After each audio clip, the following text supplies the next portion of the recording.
Emma learned the truth about her birth too early, or perhaps too late. She was 9 years old when her mother, exhausted after a double shift at the clinic, sat in the kitchen of their home in Springfield, Illinois, with a cup of long cold coffee, and suddenly said something that would forever be etched in Emma's memory. "You know," she said, without looking up, "your father and I didn't plan for you." Things were really complicated back then. Emma didn't fully understand the meaning of those words, but she felt their weight. Later, as a teenager, she replayed that conversation in her head many times, filling in the details. Money was indeed tight back then. Her father, Michael, worked as a mechanic in a small auto repair shop. His pay was late, and her mother, Linda, was just beginning her career as a nurse. They lived in a tiny rented apartment, the walls so thin that neighbors could be heard arguing over bills at night. Linda seriously considered the possibility that a child would ruin their already precarious life. But everything changed when Michael's parents learned of the pregnancy. Grandma Ruth and Grandpa Henry lived in a spacious house on Maple Street, in a quiet neighborhood with neat lawns and a good school 2 blocks away. For them, the news wasn't a problem, but a miracle.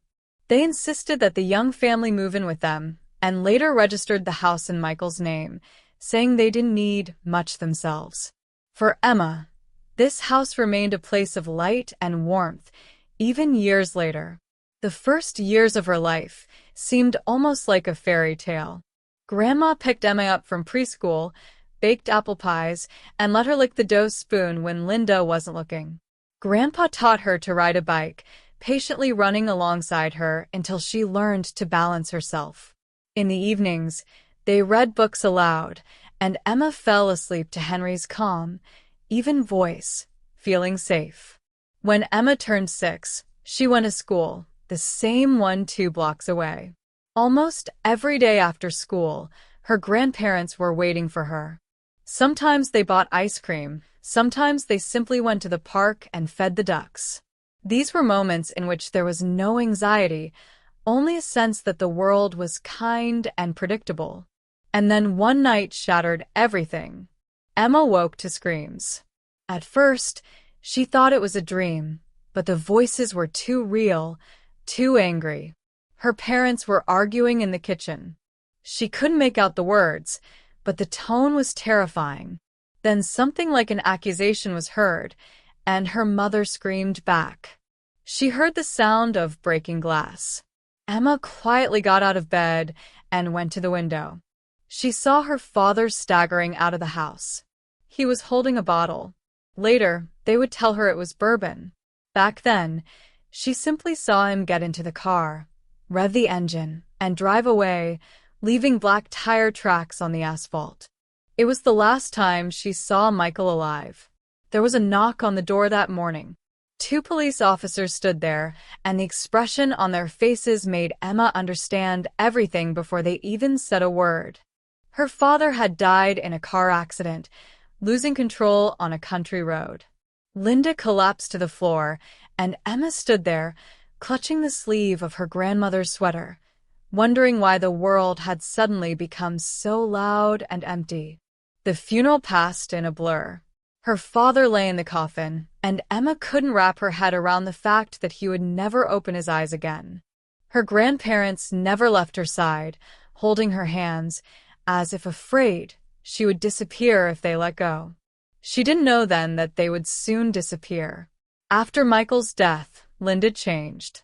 She seemed to speed up, as if afraid to be alone with her grief. A few months later, another man appeared in the house, Thomas. He was loud, self-assured, smelled of cheap cologne, and constantly talked about how we need to move on with our lives. Linda smiled next to him, as if trying to convince herself. The wedding was modest and quick. Emma hadn't had time to get used to the idea of another man in the house before her mother announced she was having a sister. "Are you happy?" she asked. Emma nodded, unsure of the right answer. Her grandparents began visiting less and less often. At first, Emma thought they were simply busy, but one day she asked them directly, Linda abruptly replied that they no longer wanted to communicate. "They don't like my new life," she said with a cold smile. Emma believed her. Back then, she still believed her mother. With the birth of his younger sister, Sophie, the household changed completely. Thomas became the master of the situation. He didn't yell at Emma in front of their mother, but he looked at her as if she were superfluous. He carried Sophie in his arms, laughed, and bought toys. But he tried to ignore Emma. Gradually, they began sending her to her room when Thomas returned from work. "It'll be quieter this way," Linda would say, closing the door. Emma would sit on the bed and listen to the laughter and dinners through the wall without her. She learned to be quiet, unnoticed, comfortable. With each passing year, this became the norm. Holidays passed without her. Trips, too. Emma grew up like a shadow in her own home. Her only salvation were notebooks and books. She wrote stories where children found families, where the characters were loved simply for who they were.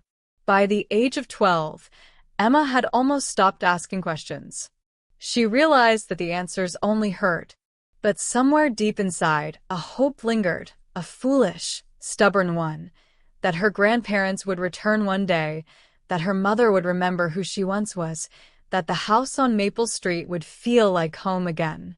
She didn't yet know that the truth lay ahead, heavy as stone, yet liberating at the same time.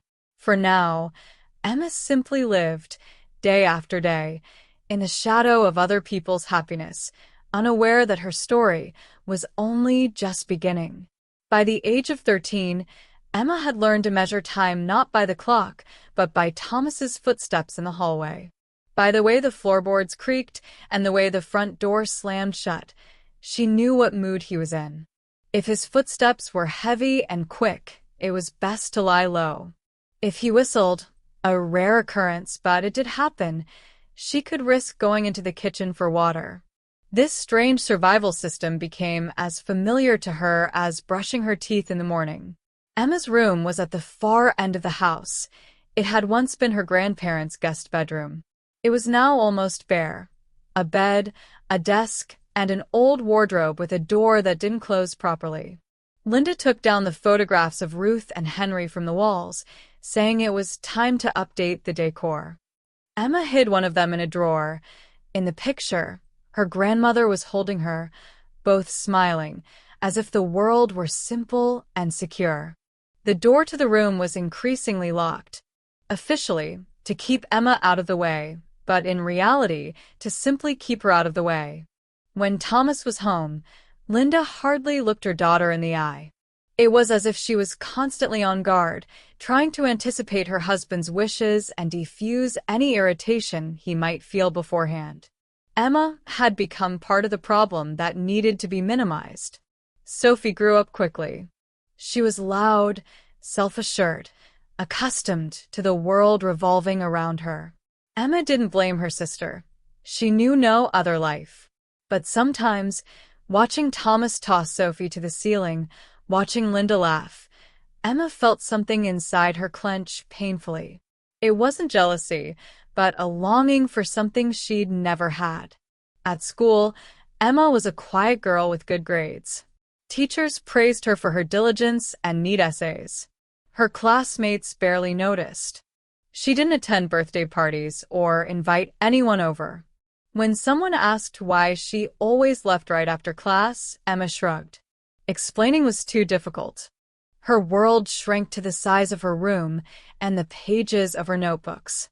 She wrote at night, under the covers, with a small flashlight so the light wouldn't show from under the door. Her stories featured other cities, other families, other girls, brave, needed, loved. Sometimes she cried, rereading her own lines, because they contained the life she dreamed of.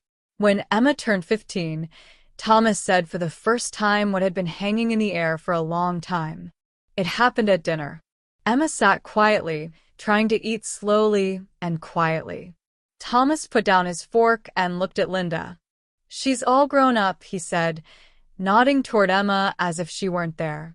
"Maybe we should stop keeping her here?" Linda shuddered, but said nothing. Emma felt a chill run down her spine.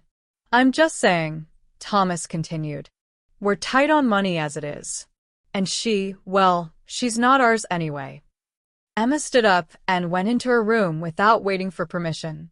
The door closed behind her, and this time she turned the key herself. She didn't sleep that night. She sat on the floor, hugging her knees, and for the first time, she seriously considered that she had no future in this house. The internet became her window to the outside world. The old laptop she'd inherited from her father barely kept up with her work, but for Emma, it was a lifesaver. She read writers' blogs, forums, articles about contests and publications. One day, she stumbled upon the website of a small educational studio in Portland, looking for teenagers to test interactive stories. Emma hesitated for a long time, but eventually sent in a few of her texts. The reply came 2 weeks later. She reread the letter over and over, in disbelief. They liked it. They wanted to work with her.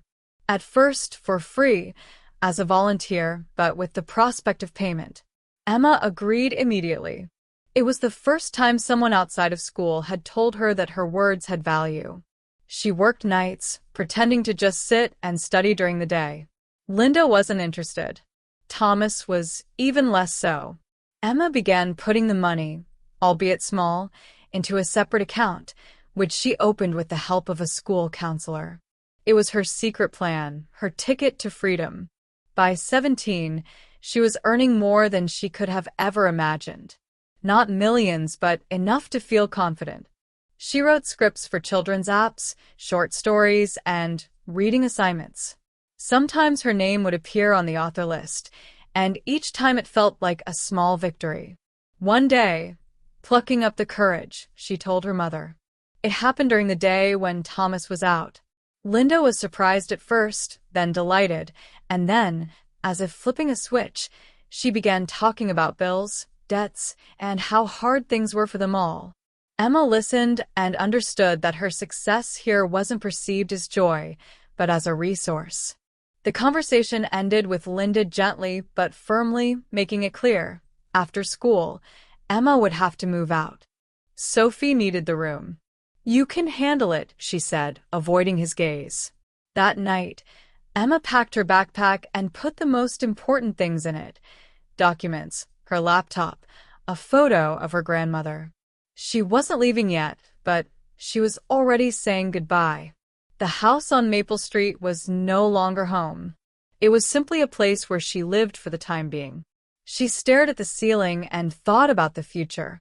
It was frightening, but it had one important difference from the past. She could finally choose for herself. After graduation, Emma felt neither joy nor relief. All she felt was a strange emptiness, as if an important part of her life had ended without ever truly beginning. While her classmates took photos with their parents, discussed colleges and summer plans, she stood to the side, clutching her diploma, thinking only about how much time she had left in the house on Maple Street.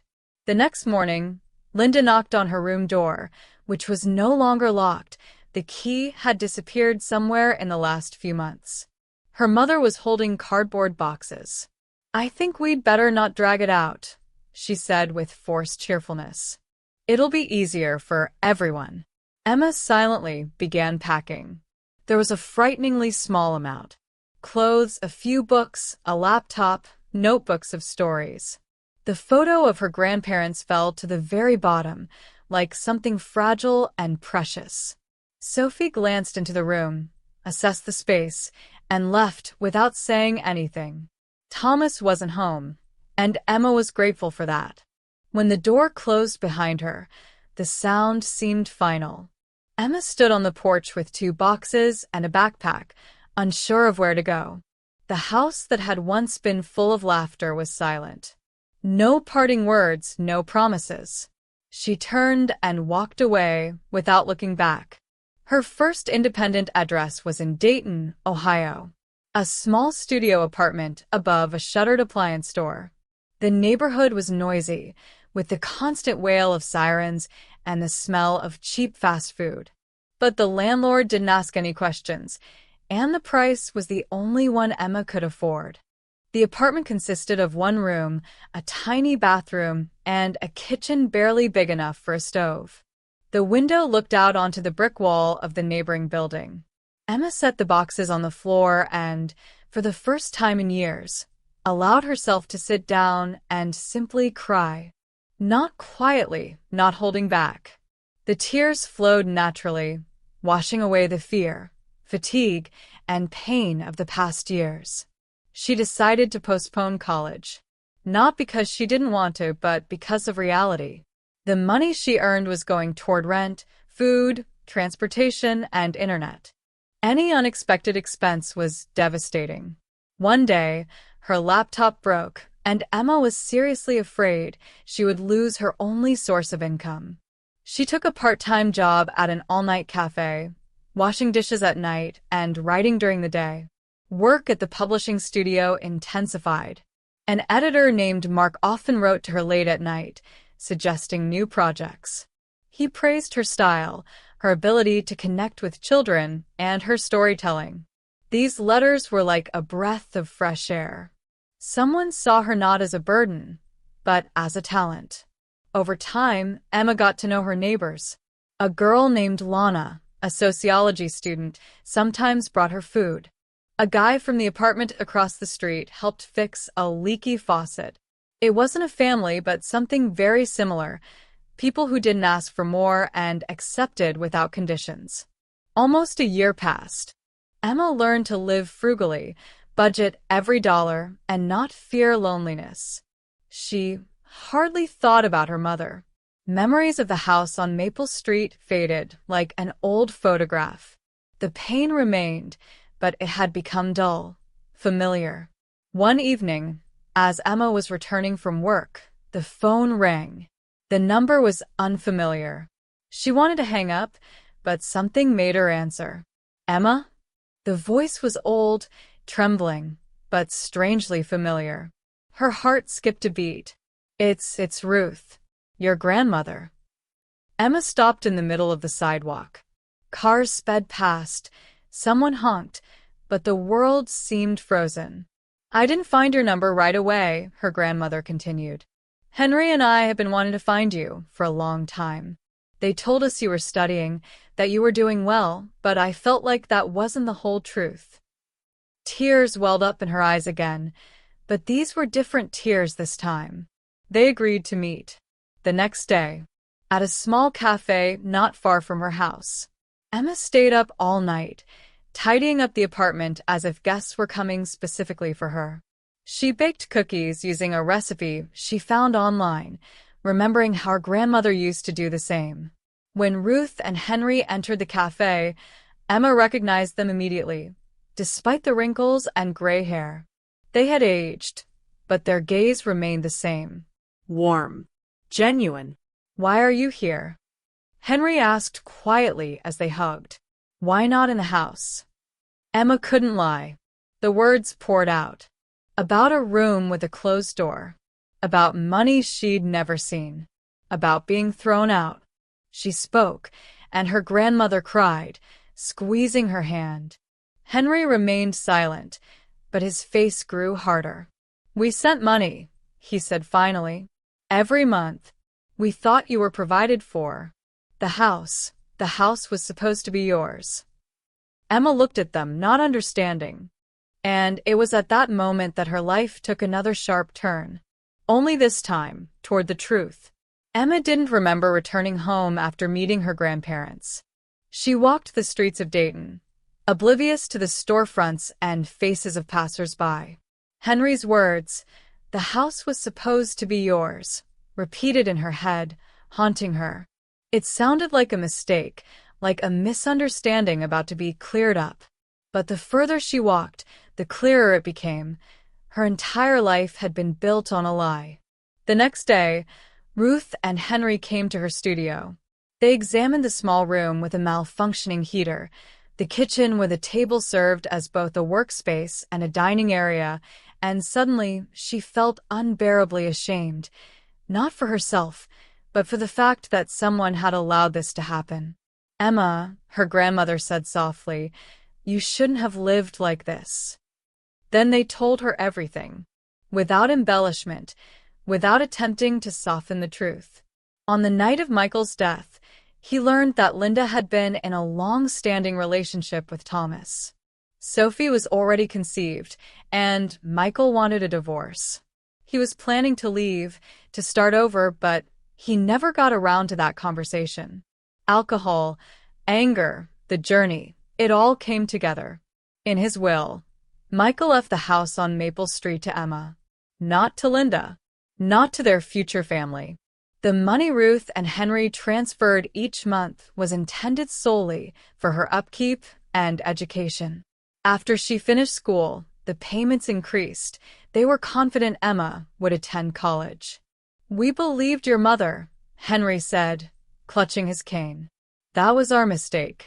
Emma sat, hugging herself. Anger washed over her in waves. Memories suddenly came together in a clear picture. Constant poverty, talk of debt, the confiscated college fund. All this time there had been money. It's just not for her. A week later, they had a lawyer.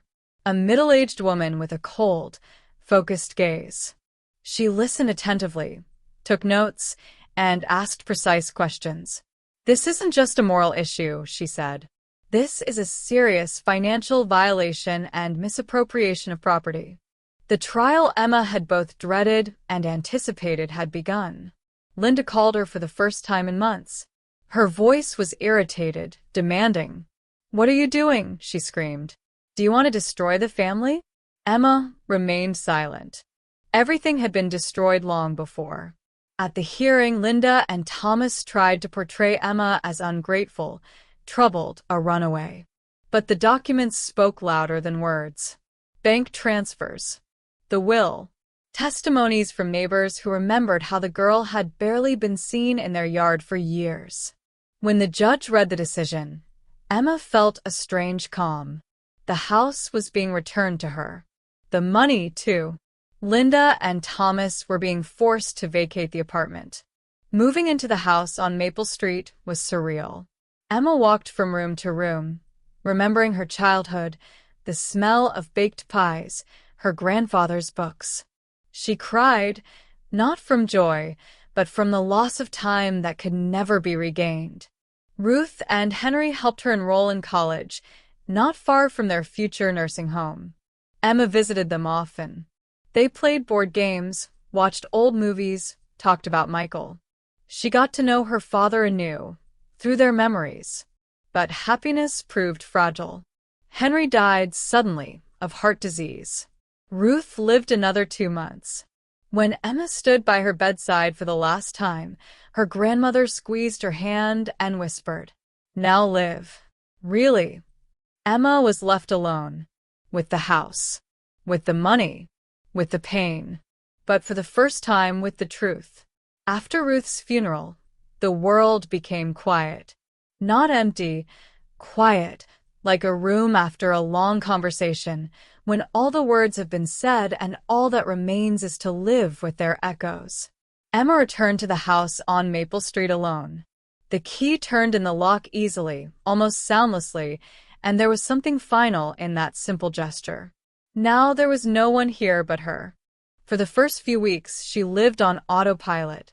In the morning, she drove to college. In the afternoon, she sat in lectures. In the evening, she returned to a house that felt both familiar and foreign. She kept the lights off in some rooms, as if afraid to disturb memories. Sometimes she imagined she would hear her grandfather's voice from the study or her grandmother calling her into the kitchen. These illusions were painful, but they were also comforting. It meant that love was still there. Studies became her salvation. Emma immersed herself in literature, child psychology, and publishing courses. She studied voraciously, as if making up not only for lost years but also for a stolen childhood. Her teachers praised her work, recommending competitions and internships. She began writing at night again, but now without hiding. The lamp burned openly, and no one knocked on the door demanding silence. She decided not to sell the house. Instead, she rented it out to a family with a small child. Sometimes, driving by, Emma would see a child's bicycle parked in the yard and catch herself with a strange feeling, not jealousy, but calm acceptance. Let there be laughter in this house. Her own laughter already lived elsewhere. After graduating from college, she received a job offer from a major publishing house, the very one that had started it all. The contract was substantial, the salary stable. For the first time in her life, she didn't count her money before buying groceries. She rented a bright apartment closer to the center, with large windows and quiet at night. The past came back to her unexpectedly. One Sunday, Emma saw an unfamiliar number on her phone screen. She recognized it immediately by the strange, internal tugging. Emma, Linda's voice was cloyingly soft. "We need to talk." The story turned out to be simple and at the same time pitiful. Thomas had left. Sophie had gotten pregnant and returned home. There was no money. The three of them were renting the apartment, and the landlady was threatening to evict them. "You're not leaving us," her mother said. "You have a home. We're family." Emma was silent, looking out the window. Outside, the rain fell, calm and steady. "Family," she repeated quietly. "You're saying it now." Linda began to cry, telling how hard it was for her, how she had done everything for everyone. Emma listened and felt not anger, but exhaustion. "I won't help," she said finally. "I want you to cope. Truly. But not at my expense." She hung up and blocked the number. Her hands were shaking, but inside, she felt a strange lightness, as if the last knot had finally been untied. Years passed. Emma became an editor, then a project manager. Her books were published in large print runs, and letters from parents thanking her for her stories arrived weekly. Sometimes she thought of the girl who once sat in a locked room, writing by flashlight. She wanted to hug her and say, "You will survive." One evening, Emma sat on the balcony of her apartment with a cup of tea, and for the first time in a long time, she felt not a struggle, not proof, but peace. She hadn't become perfect, she hadn't become happy forever, but she had become herself. And that was enough.